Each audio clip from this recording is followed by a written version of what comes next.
저희가 사무엘서를 계속해서 살피고 있습니다. 오늘은 3장 드디어 엘리를 대신해서 새로운 지도자가 탄생하는 그러한 순간이 오늘의 내용입니다. 하나님께서 백성들에게 자신의 뜻을 전달하시는 가장 기본적인 방법이 무엇인가? 그것은 바로 선지자들을 이용하시는 것입니다. 하나님께서 선지자들에게 말씀하시지요. 그러면 그 전달받은 말씀을 그대로 백성들에게 전하는 것입니다. 때로는 이상, 그러니까 예언의 내용을 담은 환상을 통하여서 하나님께서 그 뜻을 전달하셨고, 역시 선지자는 그것을 백성들에게 잘 전달해야 했습니다. 구약 성경을 보면 전체가 39권인데 그 가운데에서 27권이 선지서입니다. 이사야서부터 마지막 말라기까지 3분의 2에 해당하는 부분이 선지자에 관한 이야기라는 것입니다. 그렇다고 해서 선지자 그 사람, 즉 위인전을 기록해 놓은 것이 아니고 그 선지자를 통해서 하나님이 무엇을 말씀하셨는가 하는 것들에 관한 내용입니다. 이스라엘 백성들의 죄악들을 때로는 낱낱이 고발하기도 하고 또 회개를 촉구하기도 하고 그 회개에 부응하지 않을 때에 어떤 결과를 초래하게 될지에 대해서도 하나님께서 전달해 주신 내용을 그대로 전해죠. 물론 이 당시에도 거짓 선지자들이 있었습니다. 그들은 하나님께서 주신 내용이 아니라 사람들이 듣기 좋아하고 또 정말 힘있고 권력 잡은 사람들이 원하는 그러한 내용으로서 지어낸 예언들을 하는 사람들이었죠. 어떤 상황에서는 그들이 더 힘이 있었습니다. 그래서 때로는 진실한 선지자, 하나님의 선지자들의 뺨을 때리기도 하고 때로는 조롱하기도 하고 감옥에 가두고 때로는 구덩이에 던지기도 하는 이런 일들이 왕왕 일어나기도 했습니다. 물론 하나님께서 그렇다고 하여서 하나님의 뜻을 굽히신 적은 없어요. 정하신 뜻대로 그리고 선포하신 말씀대로 이스라엘 백성들에게 그대로 성취하셨던 것이죠. 이렇듯이 하나님의 말씀과 그분께서 보이시는 이상, 환상은 이스라엘 백성들을 바른 길로 인도해 가시고자 하는 하나님의 은혜와 사랑이었다, 이렇게 말할 수 있습니다. 정말 자식을 사랑하는 마음으로 징계하지 않습니까? 그런 마음으로 하나님께서 선지자들을 통해서 이야기하게 하셨던 것이죠. 안타깝게도 사무엘이 엘리 앞에서 여호와를 섬길 때의 상황을 성경은 이렇게 표현하고 있습니다. 하나님의 말씀이 희귀하여 이상이 흔히 보이지 않았다, 이렇게 말이에요. 그런데 이 말을 좀 쉽게 현대인의 성경을 통해서 다시 한번 말씀드리면 이런 내용입니다. 여호와의 말씀을 듣기가 매우 힘들었고 환상을 보는 일도 거의 없었다. 그렇다면 이스라엘 백성들은 과연 누구를 통해서 하나님의 말씀을 들었고 그분의 뜻을 알 수 있었을까 하는 이런 궁금함이 생기게 돼요. 결국 이렇게 하나님의 말씀을 듣지 못하고 그분의 이상을 보지 못한 결과가 어떻게 나타났는가? 이스라엘 백성들의 타락으로 종교 지도자들의 그러한 죄악으로 나타났던 것입니다. 이상하게도 이것은 악순환이 되어서 하나님의 말씀을 듣지 못해서 죄악 가운데로 들어가고 그 죄악이 심해지고 또 불순종함으로 말미암아서 하나님의 이상이 더더욱 보이지 않는 이런 악순환 가운데 들어가게 되지요. 아모스서에서는 하나님의 말씀이 없는 때 그리고 그 말씀으로 기갈한 때에 대한 예언을 하고 있습니다. 보라, 날이 이를지라 내가 기근을 땅에 보내리니 양식이 없어 주림이 아니며 물이 없어 가람이 아니요 여호와의 말씀을 듣지 못한 기갈이라. 사람이 이 바다에서 저 바다까지 북쪽에서 동쪽까지 비틀거리며 여호와의 말씀을 구하려고 돌아다녀도 얻지 못하리라. 이것은 물론 지금 이 사무엘을 이 시대의 상황을 이야기하거나 예언한 것은 아니에요. 훨씬 뒤에 예언한 내용이니까 말입니다. 그런데 이 내용이 어쩌면 오늘 이 사무엘서 이 3장과 2장 그리고 또 4장의 내용에 이렇게 부합하고 있는지 알 수가 없어요. 하나님의 백성들이 하나님의 말씀을 듣고 싶어 제사장들을 찾아가도 선지자들을 찾아가도 그 말씀을 들을 수 없었고, 또한 선지자들 역시 아무런 이야기를 해줄 수가 없었습니다. 왜냐하면 하나님께서 그들에게 말하지 않으셨기 때문인 것이죠. 이러한 사실은 이스라엘에 대한, 이스라엘 백성에 대한, 무엇보다 엘리 가문에 대한 하나님의 냉대를 의미하는 것이라고 할 수 있습니다. 얼마나 차갑습니까? 아무런 말씀도 안 하시지 않습니까? 또한 이것을 다른 표현으로 하면 하나님께서 이스라엘에 대한 하나님의 은혜와 사랑을 거두신 것이라고 봐도 틀리지 않을 것입니다. 이러한 절망의 상황 가운데에서 하나님은 지도자를 교체하시고 바꾸심으로 말미암아 새로운 희망을 이 이스라엘에게 보여주고 계십니다.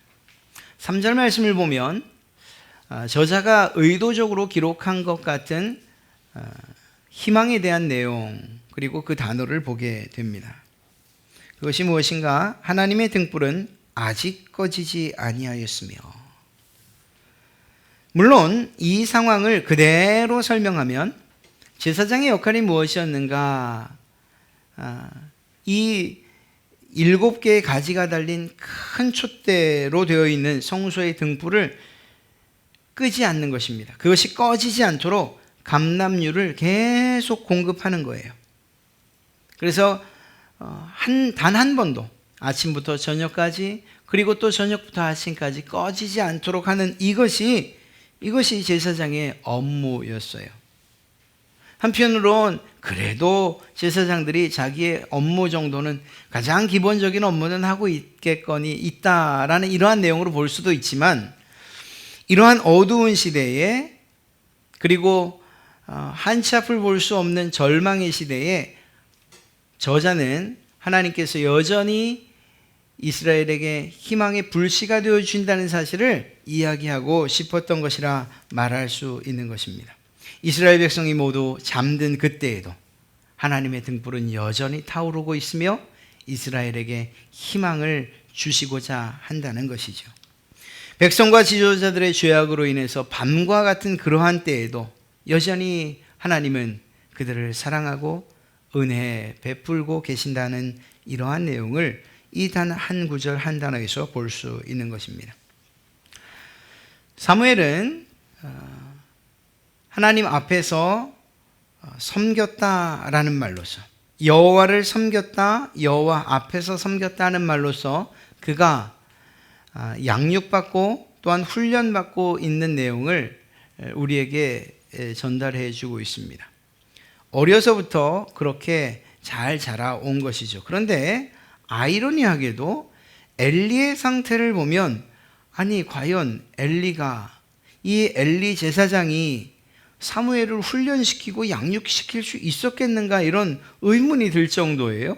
왜냐하면 2절 말씀을 보니 엘리의 눈이 점점 어두워가서 잘 보지 못하는 그때에 라고 기록하고 있기 때문입니다. 물론 엘리의 나이가 대략 학자들에 의하면 98세 정도라고 이야기를 해요. 그러니까 눈이 어두울 것입니다. 맞아요. 그냥 생리적인 그러한 현상이라고 볼 수 있어요. 그런데 성경을 쓴 저자는 엘리의 눈이 어둡다는 이 사실을 그의 영적인 눈이 어두운 그의 영적인 상황과 대비시켜서 이야기를 하고 있는 거예요.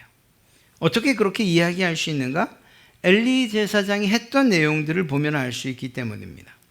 엘리 제사장은 눈이 어두워서, 이것은 그저 육신의 눈이 아니라 영적인 눈이 어두워서 하나님을 보지 못했어요. 하나님을 볼 수가 없었어요. 1절에서 말하고 있잖아요. 여호와의 말씀이 희귀했어요. 이상이 흔히 보이지 않았어요. 엘리에게 보이지 않았다는 것을 의미한다고 해도 틀리지 않은 거예요. 또한 그의 눈이 어느 만큼 어두웠는가? 자녀들의 악행을 보지 못할 정도로 어두웠어요. 그저 듣는 이야기, 풍월로 들어서 그저 몇 마디 충고하는 것, 이것에 그치지 않았어요.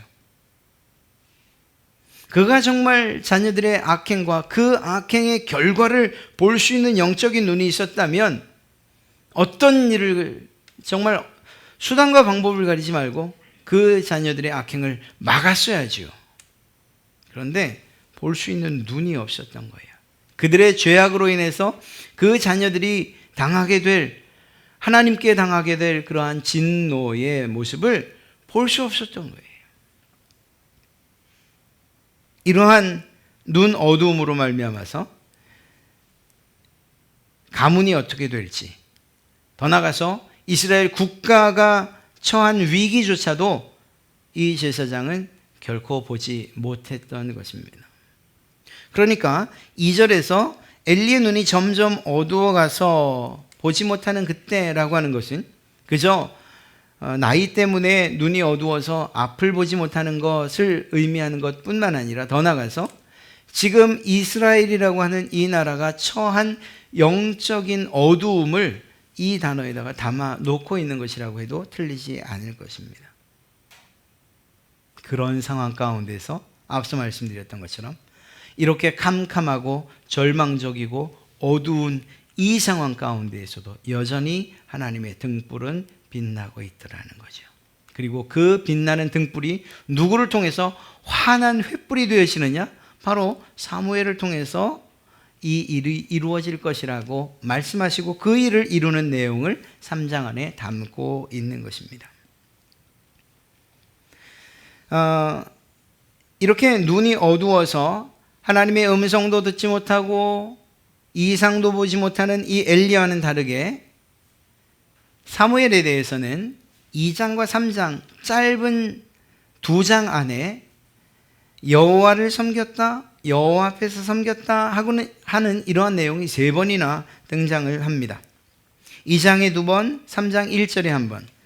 그 내용을 보면 그 아이는 제사장 엘리 앞에서 여호와를 섬기니라. 사무엘은 어렸을 때에 세마포 에봇을 입고 여호와 앞에서 섬겼더라. 오늘 3장 1절에 아이 사무엘이 엘리 앞에서 여호와를 섬길 때에는, 여러분, 그렇게 희귀하고 그렇게 들려지지 않던 하나님의 말씀과 이상이 사무엘에게 들려지고 보여질 수밖에 없었던 이유를 지금 보고 계신 것이에요. 바꿔 말하면 제사장의 직분을 감당하고 있었지만, 여전히 제사의 업무를 하고 있었지만, 엘리와 그 두 아들에게 하나님의 말씀도 이상도 보이지 않았던 이유가 무엇이냐고 묻는다면, 그들은 그들의 종교적인 업무는 행하고 있었는지 모르지만 하나님을 섬기는 일은 하고 있지 않았다라는 것을 이야기하고 있는 것입니다. 우리가 신앙생활을 할 때에 다른 사람들이 우리를 보는 것, 혹은 그저 어떤 직무를 감당하는 것으로서 우리가 해야 할 것들을 하나님 앞에서 하나님 섬기는 일을 다 하고 있다고 말할 수 없는 이유가 여기에 있는 거예요. 정말 이것은 그 누구도 알지 못해요. 하나님과 당사자만이 알 수 있어요. 우리가 하나님을 진심으로 존중하고 섬기고 있는지, 그 모든 가치를 하나님께 두고 그리고 그 하나님을 높이고 있는지, 아니면 엘리의 두 아들처럼 하나님을 멸시하고 무시하는지, 하나님의 말씀과 이상대로가 아니라 자기의 뜻과 탐욕스러움대로 종교적인 이 행위를 하고 있는지, 이것은 그 본인이 가장 잘 알 것이라는 것입니다. 참 감사하게도 사무엘은 종으로서, 하나님의 종으로서 살았던 것을 알 수 있습니다. 하나님을 존중하며 살았습니다. 그분의 말씀에 순종하며 살았어요. 그것은 그의 부모 엘가나와 한나의 정말 부모의 역할을 잘 감당함에서 그 이유를 알 수가 있을 거예요. 한나가 기도하던 연이었다는 것 잘 알 수가 있고요. 또 그렇게 한나를 끊임없이 지원했던 남편 엘가나를 통해서도 알 수 있어요. 하나님과 서운했던 것을 지키는 한나의 결단에서도 알 수가 있고, 그리고 그것으로 끝나지 않고 매년마다 새로운 옷을 가지고서 이 아들 사무엘을 찾아와 그를 가르치고 그리고 케어했던 것을 통해서도 알 수가 있어요. 하나님께 드렸으니 하나님이 알아서 하시겠지라고 그렇게 말하고 있지 않아요. 한나는 끝까지 할 수 있는 데까지 사무엘을 찾아와서 그를 가르치고 양육하고 하나님의 법도대로 살기를 촉구하고 있었던 것을 알 수가 있어요. 그렇죠. 사무엘이 이렇게 하나님 앞에서 섬길 수 있었던 이유는, 순종할 수 있었던 이유는 그의 부모의 그러한 헌신적인 양육과 바른 지도 때문이었을 것입니다.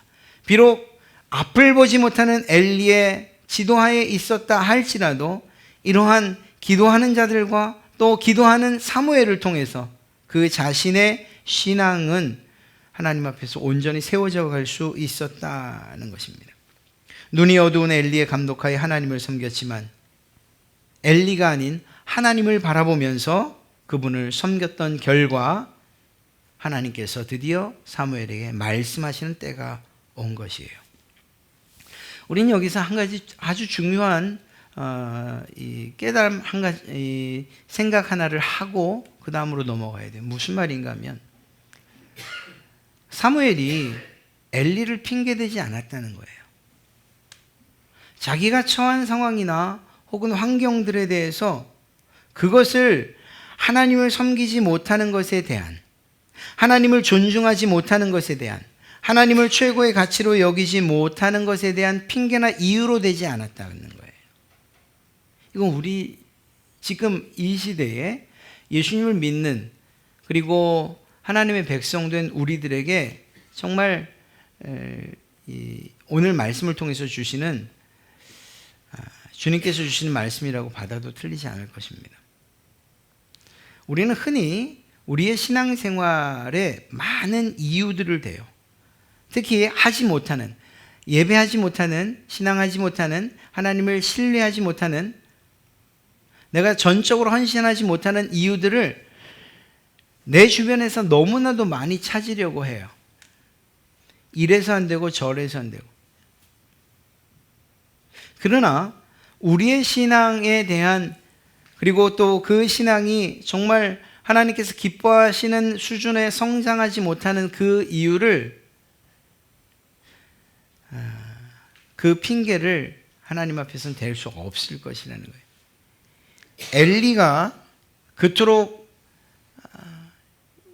앞도 못 보고 사리 분별도 못하고 하나님의 음성을 듣지도 못하는 그러한 제사장이었음에도 불구하고 그 아래서 사무엘과 같은 그러한 다음 세대를 잇는 선지자가 나왔다는 사실을 통해서 하나님을 전적으로 신뢰하는, 그리고 그 하나님만을 믿고 따르고 순종하는 그 사람은 하나님께서 키우신다는 사실을 발견하게 된다는 것입니다.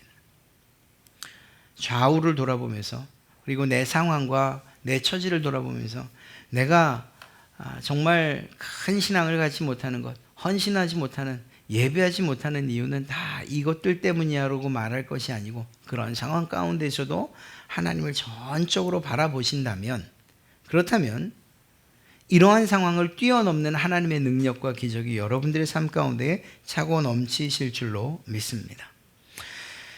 드디어 사무엘이 하나님의 음성을 듣고 그 부르심을 받습니다.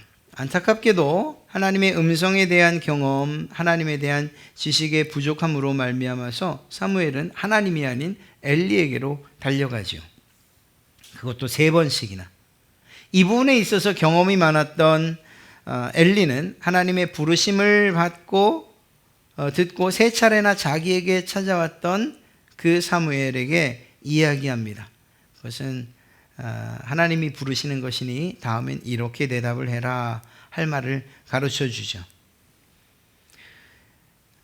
이 하나님의 부르심, 마지막 네 번째 사무엘에게 찾아오셨을 때의 그 찾아오심의 내용을 좀 자세하게 기록하고 있습니다. 10절 말씀을 보면 여호와께서 임하여 서서라고 말하고 있어요. 앞의 세 번의 부르심에는 이러한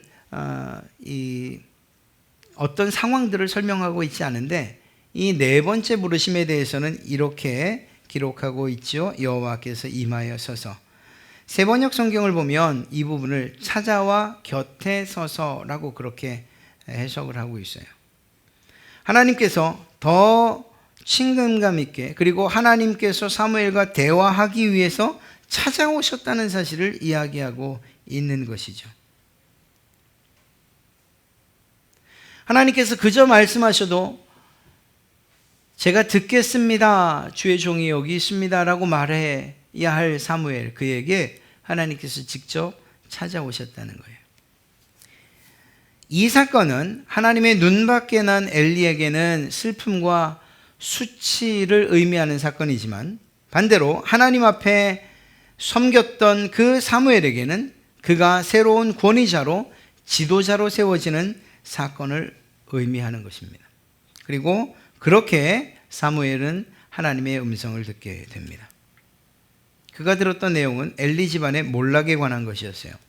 3장 12절부터 14절까지의 내용을 보면 엘리의 집안이 앞으로 어떻게 될 것인지, 하나님께서 그 집안을 어떻게 처리하실 것인지, 그들을 용서하지 않으실 것이라는 이러한 내용까지 담아 엘리 집안의 몰락을 예언해 주셨습니다. 다음 날 엘리는 궁금하지요. 그래서 사무엘을 부릅니다. 그리고 하나님께서 어제 무엇이라고 말씀하시더냐 라고 묻고, 이 일을 들은 바 이 이야기를 사무엘이 선뜻 말하지 못해요. 왜 그렇지 않겠습니까? 자기를 가르친 스승, 그의 집안의 몰락을, 하나님의 예언을 이야기해야 되는데 그게 어떻게 선뜻 이야기할 수 있겠어요? 이 일에 대해서 상황을 눈치챈 엘리가 사무엘에게 독촉을 하고 다그쳐 묻습니다. 그리고 모든 내용을 듣게 됩니다. 상세하게. 엘리의 반응은 올 것이 왔다라는 이러한 운명적인 태도를 취하죠. 이것은 해석상의 문제가 있을 수 있겠지만 저는 이 부분을 읽으면서 참 안타까운 생각이 들었어요. 무엇인가 하면 엘리가 잘못한 건 맞고 엘리의 두 아들이 정말 죄악을 행한 것이 맞아요. 그래서 엘리의 집안이 어떻게 멸망할 것이다 라는 것까지도 이미 예언이 되었고 하나님은 그 뜻을 굽히지 않으셔요. 그러나 이런 때라 할지라도, 그래서 이제 끝이라 할 때에도 인간인 우리, 죄를 범한 우리에게 있어서 멈추지 않아야 되는 그 한 가지가 있는 것이 무엇인가 하면 마지막까지 하나님의 정말 옷자락을 붙들고 매달리는 거예요. 회개하는 일들이 이 엘리에게 필요하지 않았겠는가 하는 거예요. 이게 정말 안타까워요. 유다, 예수님을 팔았던 가룟 유다에게도 안타까운 게 바로 그거예요.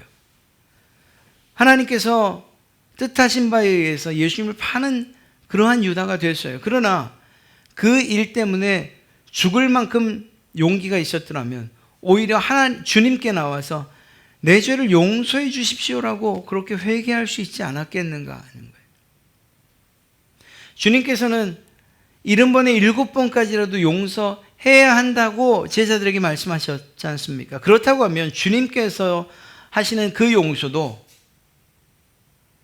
우리가 이건 용서받을까 못 받을까 따지고 주님께 나가는 것, 이것만큼 어리석은 일이 어디 있겠어요? 정말 안타까운 일이에요. 엘리 제사장, 그가 하나님의 뜻대로 정말 가문이 이 몰락하는 이런 상황이 변함없이 이루어진다 하더라도 그는 하나님 앞에 나와서 회개하고 내가 이 아들들을 잘못 키웠을 것입니다. 아니면 이러한 이야기를 들었을 때에 엘리가 하나님의 저주에 가까운 이야기를, 그 내용을 들었을 때에 그의 아들들을 불러다 놓고라도 하나님께서 이렇게 말씀하셨으니 우리 회개해야 된다고 한 번이라도 이야기했더라면 하는 아쉬움이 있어요. 사랑 많으신 긍휼하신 그 하나님께서 그 일을 어떻게 처리하실까는 우리가 알지 못하잖아요. 마지막 기회를 이렇게 날려버린 것 같아서 저는 이 성경을 읽을 때마다 엘리의 이 태도가 너무 안타까워요. 어찌되었거나 하나님께서는 엘리는 낮추시고 사무엘은 높이십니다. 이것은 하나님께서 자신을 무시하고 멸시하는 자를 경멸하시고 하나님을 존중하는 자를 하나님께서 높이신다고 하신 그 말씀이 이루어져 가고 있는 것이라고 해도 틀리지 않습니다. 하나님께서 이후에 사무엘과 어떻게 행동하시는지, 사무엘을 어떻게 대하시는지, 그리고 그 사무엘이 어떤 모습으로 하나님을 섬기는지에 대해서 성경은 이야기하고 있어요. 19절 이하가 바로 그 내용에 관한 것입니다. 다음 지도자로 선택받은 그 사무엘은 하나님께서 세우신 그 역할들을, 그리고 그 직분들을 매우 잘 감당해 나갑니다. 지도자로서의 역할들을 잘 수행해 나가요. 그런데 그것이 그저 사무엘의 개인적인 역량에 의한 것만은 아니라는 것을 알 수가 있어요. 19절 말씀을 보면 사무엘이 자라매 여호와께서 그와 함께 계셔서 그의 말이 하나도 땅에 떨어지지 않게 하셨다는 거죠. 하나님께서 지도자로 세운 이 사무엘이 그 지도자의 역할을 훌륭하게 완수할 수 있었던 것은 그가 하나님 앞에 참된 제사장으로, 그리고 섬기는 자로서, 순종하는 자로서 살았던 것을 통해서 하나님께서 베풀어 주신 그 은혜, 바로 함께 하시는 은혜가 사무엘에게 있었기 때문이라는 것입니다. 삶의 모든 영역에서 하나님의 보살핌과 지도 아래 있었던 이 사무엘은 육적으로 그리고 영적으로 성장하고 있었던 거예요. 그러니까 하나님께서 그와 함께 하셨던 것이죠. 일거수일투족에, 그의 생각과 그의 마음과 그의 행동에 하나님의 강권적인 역사라고 이야기할 수도 있는 것입니다.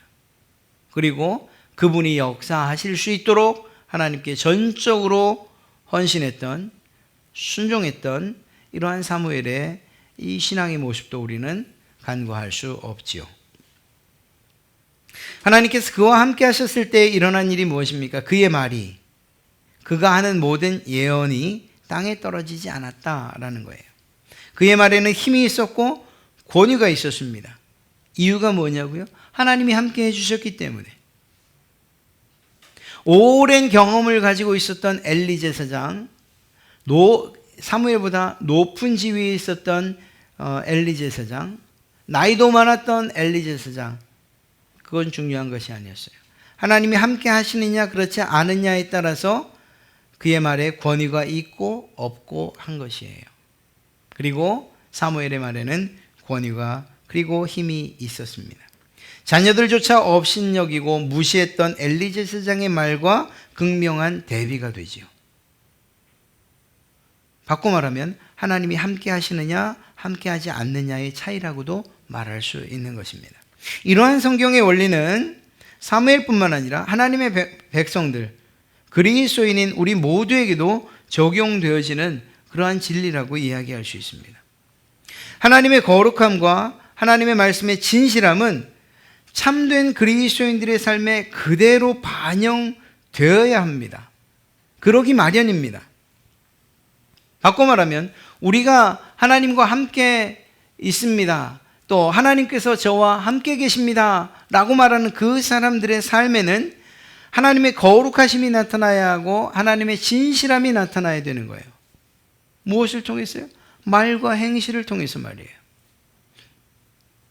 하나님이 함께 하십니다 라고 말함에도 불구하고 여전히 그에게서 권위도 찾을 수 없고 진리도 찾을 수 없고 거룩함도 찾을 수 없다면 그것은 하나님께서 정말 함께 하시는가 하는 것을 의심해 볼 만한 일들이라는 거죠. 하나님의 말씀이 진실되고 참되듯이 우리 그리스도인들의 말 역시 참되어야 하고 진실해야 됩니다. 하나님의 성품이 거룩함인 것처럼 우리 역시 우리의 삶 가운데서 하나님의 거룩함을 드러내며 살아야 되는 거예요. 말씀드렸던 것처럼 거룩이 무엇이라고요? 구별되는 것, 나뉘는 것, 세상의 죄악과 구별되어 살아가는 그 삶이 우리의 삶 가운데서 나타나야 된다는 것입니다. 이렇게 우리가 살 때에 굳이 전도하는 이 말로 전도하는 이러한 일들보다 더 큰 영향력 있는 전도자가 될 줄로 믿습니다. 두 번째는요, 하나님께서 엘리를 대신해서 사무엘을 선지자로 세우셨다는 이 일이 어떻게 증명되고 있는가? 사무엘이나 엘리만이 이 사실을 알고 있지 않았어요. 놀랍게도 사무엘의 이러한 선지자, 하나님께서 그와 함께 하셨다는 이 사실, 그리고 그가 선지자로 세움받았다는 이 사실이 이스라엘의 북쪽 끝인 단에서부터 남쪽 끝인 브엘세바에까지 모든 사람들이 다 알게 됩니다. 어떻게 알게 됐는지는 성경에 기록하고 있지 않아요. 그러나 하나님께서 엘리가 아닌 그에게서 다음 지도자 사무엘을 다음 지도자로 세우셨다, 그에게 권위를 부여하셨다, 하나님이 그와 함께 하셨다 하는 이 사실들이 정말 순식간에 온 이스라엘 백성들에게 알려졌다라는 거예요. 이러한 선지자적 소명이 이스라엘 백성들에 의해서 확인되어진 것이라고 할 수 있는 것이죠. 인정을 받았다는 거예요. 사람들에게도 인정을 받았다는 것을 이야기하고 있는 것입니다. 하나님께서 이 사무엘과 함께 하시는 그러한 그 증거가 사람들에게도 나타내 보여져 알게 되었다라는 것이죠. 또한 가장 중요한 한 가지를 이야기하라고 하면 바로 3장 21절에 있는 말씀인데, 여호와께서 실로에서 다시 나타나시되 여호와께서 실로에서 여호와의 말씀으로 사무엘에게 자기를 나타내시니라 라고 하는 말씀이에요. 즉 1절에서 사라졌던 하나님의 말씀, 보이지 않던 이상들이 드디어 사무엘을 통하여서 다시 시작되고 회복되었다는 것을 이야기하는 것입니다. 이것은 단순하게 사무엘이라고 하는 한 사람이 지도자로 세워졌다는 것을 증명하는 것일 뿐만 아니라 하나님께서 2절 말씀에 하나님의 등불 여호와의 등불이 꺼지지 않았다고 하신 그 사건이 실제로 성취되게 하는 그 시작이 되었던 것입니다. 사라졌던 하나님의 말씀이 다시금 선포되어지고 사라졌던 보이지 않던 그 이상들이 보이게 되는 이것, 하나님과의 관계가 회복되는 이것이야말로 이스라엘이, 그리고 하나님의 나라가 굳건히 세워지는 그 시작이 된다는 사실을 오늘 이야기하고 있는 거예요. 이것이 어떻게 이스라엘 백성들에 관한 이야기로 끝날 수 있겠습니까? 이것은 여러분과 저의 이야기예요. 우리가 참된 지도자로, 참된 부모로서, 참된 구역장으로서, 또 교회에서의 여러 기관의 지도자 혹은 목사로서, 또 벗어나서 사회의 어떤 공동체의 지도자로서 바르게 세워져 가는 유일한 길이 있다면 그것은 하나님께서 그와 함께 하시는 것이고 또 그에게 하시는 말씀을 듣는 귀가 열려 있는 지도자일 때 가능하다는 것입니다. 이스라엘 백성들에게 소망이 없었어요. 엘리 제사장의 눈이 어두웠던 것처럼 그들은 캄캄함 가운데 있었어요. 그러나 이제는 그들에게 빛이 비추기 시작을 했어요. 무엇을 통해서? 하나님이 말씀하시는 것을 통해서 말이에요. 사랑하는 성도 여러분, 이 하나님의 말씀의 능력이 우리에게도 임하지 않았었습니까?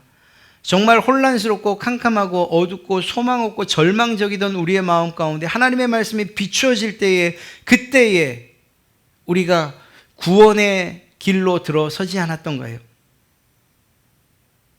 정말 엉망진창이던 우리의 삶 가운데 하나님의 말씀이 선포되어지고 비추어질 때에 그것들이 정리되어지고 그리고 다시 바로 세워지기 시작하지 않았던가요?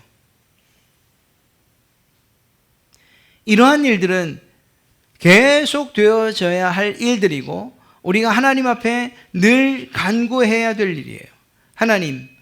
하나님께서 들려주시는 말씀에 귀 기울이게 하시고 그 말씀에 순종하게 하여 주시옵소서. 내게 찾아와 친히 말씀하시는 그 음성에 귀 기울이게 하여 주십시오. 그래서 하나님의 말씀을 듣고 깨닫고 또한 더 나아가 그 말씀에 순종하게 해 주십시오. 그것이 제가 바로 서는 길이며 우리가 바로 서는 길이며 또한 우리 교회 공동체뿐만이 아니라 우리의 가정이 신앙에서 바로 서는 길이기 때문입니다. 라고 마땅히 우리가 기도해야 할 것입니다. 이것이 유일한 길이에요. 엘리 제사장과 사무엘의 이야기를 잘 비교해 보면 우리는 이 사실을 너무 명확하게 잘 알 수가 있는 거죠. 우리가 소망해야 될 것이 있다면 하나님의 말씀이 내게, 하나님의 이상이 내게 늘 있기를 기도해야 할 줄로 믿습니다. 그 어느 날 우리의 죄악 때문에 하나님의 말씀이 들려지지 않고 하나님께서 보여주시는 소망이 더 이상 하나님 나라의 소망이 보이지 않는다면 그때는 하나님 앞에 나와 정말 철저하게 회개하며 기도해야 할 것입니다. 다시 들려주십시오. 말씀이 내게 들리게 해주십시오. 그 말씀이 내 마음을 치고 또 깨달아 알게 해주십시오. 하나님 나라의 소망이 내게서 더 밝히 빛나게 해주십시오. 라고 기도해야 할 것입니다. 새로운 지도자를 세우신 하나님께서 이 이스라엘을 소망의 길로 이끌어 가시고 그리고 또 하나님의 말씀대로 하나님께서 기뻐하시는 나라로 세워갈 것임을 우리는 기대하게 됩니다. 이러한 기대가 그저 기대만이 아니라 여러분의 삶 가운데서는 실제가 되기를 간절히 소망합니다. 하나님의 말씀 듣기를 두려워하거나 혹은 게을리하지 마십시오. 그 말씀 듣기를 소원하시고 바라십시오. 그 음성이 들리지 않고 말씀을 들어도 깨닫지 못하는 일들이 있게 되면 주님 앞에 더 가까이 나오십시오. 깨달아 알게 해달라고 하셔야 됩니다. 사무엘이 하나님의 음성을 들었음에도 불구하고 하나님의 음성임을 알지 못했을 때는 그저 소리로밖에 들리지 않았어요. 그러나 그것이 하나님의 음성임을 알게 됐을 때는 그분이 하시는 내용을 듣게 됐어요.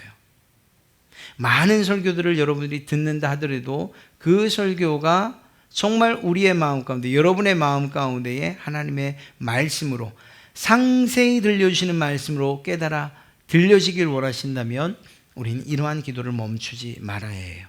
오늘 우리가 예배 전에 불렀던 찬송도 바로 그거예요. 우리가 예배 전에 혹은 말씀을 듣기 전에 나와서 성령님의 도우심을 구해야 되는데 그 내용이 무엇이냐? 하나님 내 눈을 열어주십시오. 내 귀를 열어주십시오. 듣게 하여 주시고 보게 하여 주시고 마음으로 깨닫게 해 주십시오. 하나님의 말씀 그 음성을 듣는 귀가 열리기 원합니다. 하나님의 우리에게 보여주시는 천국에 대한 소망이 내 눈에 밝히 비춰지기를 원합니다. 이러한 소망과 기대를 우리의 기도에 담아야 하는 것이죠. 이곳에서뿐만이 아닙니다. 이제 가정으로 돌아가시고 또 직장으로 돌아가셔서 그곳에서 일주일을 생활하실 때도 여전히 우리의 귀는 우리의 눈은 하나님을 향해 있어야 하고 그분의 이상과 그분의 음성을 듣기를 소원하고 갈망해야 돼요. 그것이 우리가 이 어두운 세상 가운데서 등불로 살아가는 유일한 그러한 방법이 될 줄로 믿습니다. 다음 한 주간도 주 안에서 사실 때에 하나님의 음성 그리고 또 그분이 보여주시는 그런 소망을 따라 살아가시는 그러한 여러분 되시기를 주님의 이름으로 축복합니다.